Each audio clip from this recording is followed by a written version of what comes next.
یا الله ما را دوست دیگی.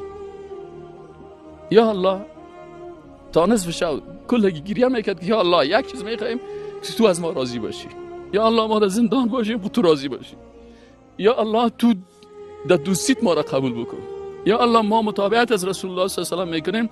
یا الله همین متابعت ما را وقتی که تو گفتین کنتم تحبون الله فاتبعونی، اگر شما مرا دوست دارین متابعت از رسول الله صلی الله علیه و بکنین، به خاطر متابعت از رسول الله صلی الله علیه و سلم نام ها سر ما گذاشته شد، در زندان ها برده شدیم، 200 قسم تخریب شدیم، 1000 قسم سر ما تهمت شد، 20,000 قسم سر ما حملات میشه. صرف گناه ما اینمی هست که متابعت از رسول الله صلی الله علیه و سلم میکنیم.